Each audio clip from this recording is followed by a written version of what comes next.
आज की वीडियो में हमारा टॉपिक है lines of symmetry of a shape. यानी हमने देखना है कि एक शेप में कितनी लाइंस ऑफ सिमेट्री होती हैं। तो पहले हम देखते हैं कि सिमेट्री क्या होती है। तो इसके लिए हम एग्जांपल लेते हैं एक रेक्टेंगल की। अगर हम इस रेक्टेंगल को बिल्कुल दरमियान से इस तरह से फोल्ड करते हैं तो इसकी ये वाली जो साइड है ये दूसरी साइड के ऊपर बिल्कुल इसी तरह से पेस्ट हो जाती है और पेस्ट होने के बाद ये कुछ इस तरह से बन जाती है। यानी जो हम दरमियान से लाइन लगा रहे हैं जहाँ से हम फोल्ड करेंगे, इसके दोनों तरफ की शेप बिल्कुल एक जैसी हो, तो इस शेप को हम कहते हैं ये एक सिमेट्रिक शेप है। और ये जो लाइन होती है इस लाइन को हम कहते हैं लाइन ऑफ सिमेट्री। आज की वीडियो में हमने ये देखना है कि किसी भी शेप में, किसी भी सिमेट्रिक शेप में कितनी लाइंस ऑफ सिमेट्री हो सकती हैं। अगर हम इसी रेक्टेंगल को दोबारा देखें, अब अगर हम इसे यहाँ से फोल्ड करें इस तरफ से, अभी भी हम देख सकते हैं कि इसके दोनों तरफ की जो शेप है वो बिल्कुल एक जैसी है। यानी अगर नीचे वाली शेप को ऊपर वाली शेप पर हम पेस्ट करें तो ये कुछ इस तरह से पेस्ट हो जाती है। तो ये लाइन भी हम कह सकते हैं ये क्या है, लाइन ऑफ सिमेट्री है।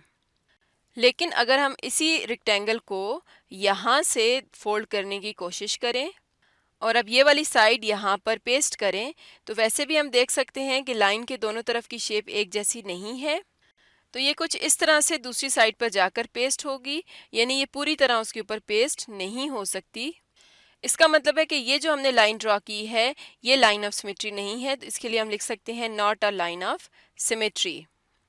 और इसी तरह अगर हम इस रेक्टेंगल को यहाँ से एक लाइन ड्रॉ करके फोल्ड करें, यानी ये वाली जो साइड है ये ऊपर वाली साइड पर पेस्ट करें, तो ये कुछ इस तरह से पेस्ट होती है। यानी उसकी दूसरी साइड के ऊपर पूरी तरह से पेस्ट नहीं होती, तो ये भी लाइन ऑफ सिमेट्री नहीं होगी। तो लाइन ऑफ सिमेट्री वो होती है जिसकी दोनों तरफ की शेप एक जैसी हो, अगर हम उसे फोल्ड करें तो वो पूरी तरह से दूसरे पार्ट पर उसके ऊपर पेस्ट हो जाए। तो अब हम देखते हैं कि डिफरेंट शेप्स को देखते हैं कि उनमें कितनी लाइंस ऑफ सिमेट्रीज हो सकती हैं। तो पहले हम देख लेते हैं रेक्टेंगल में कितनी लाइंस ऑफ सिमेट्री होती हैं। तो एक हम देख सकते हैं कि यहाँ से एक लाइन ड्रॉ कर सकते हैं, इसी तरह एक लाइन हम यहाँ से ड्रॉ कर सकते हैं। इसके अलावा इसकी कोई और लाइन ऑफ सिमेट्री नहीं है, तो टोटल इसकी 2 लाइंस ऑफ सिमेट्री हैं। तो हम यहाँ पर लिखते हैं 2 लाइंस ऑफ सिमेट्री। नेक्स्ट एक स्क्वायर है। अब इसकी सारी जो साइड्स होती हैं उनकी लेंथ बिल्कुल बराबर होती है। अब हम देखते हैं कि इसमें कितनी लाइंस ऑफ सिमेट्री ड्रॉ हो सकती हैं। तो एक इसकी ये लाइन ऑफ सिमेट्री है, इसी तरह से एक यहाँ से, और अगर हम यहाँ से लाइन ऑफ सिमेट्री ड्रॉ करें तो इसका ये जो कॉर्नर है ये इस कॉर्नर के ऊपर आकर पेस्ट हो सकता है, तो ये भी एक लाइन ऑफ सिमेट्री है। इसी तरह यहाँ से भी हम लाइन ऑफ सिमेट्री ड्रॉ कर सकते हैं। तो एक स्क्वायर में टोटल 4 लाइन ऑफ सिमेट्री होती हैं। तो हम लिख देते हैं 4 लाइंस ऑफ सिमेट्री।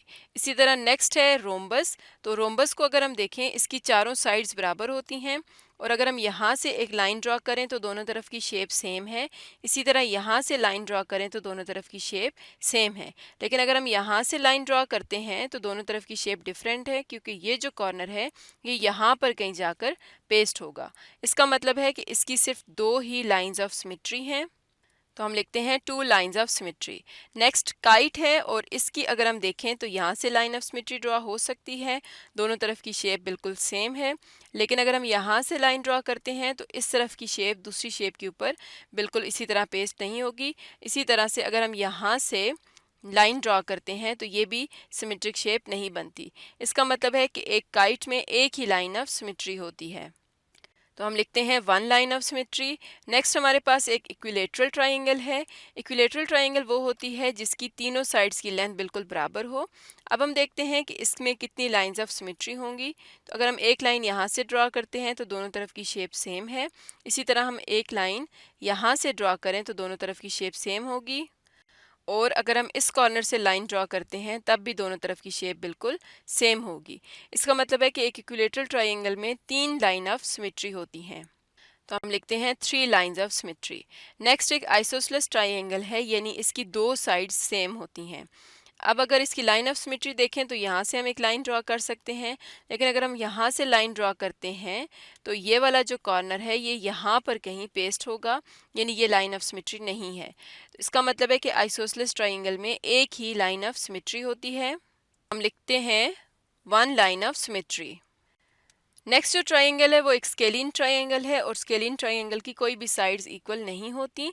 अब अगर हम इसमें लाइन ऑफ सिमेट्री देखना चाहें तो यहाँ से अगर हम लाइन ड्रॉ करते हैं तो ये वाला जो कॉर्नर है ये अगले कॉर्नर से थोड़ा सा पहले पेस्ट होगा।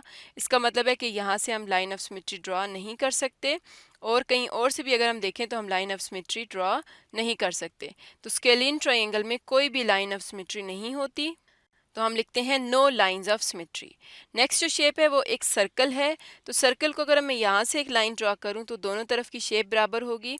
इसी तरह यहाँ से लाइन ड्रॉ करें तब भी दोनों तरफ की शेप बराबर है, यहाँ से लाइन ड्रॉ करें तब भी।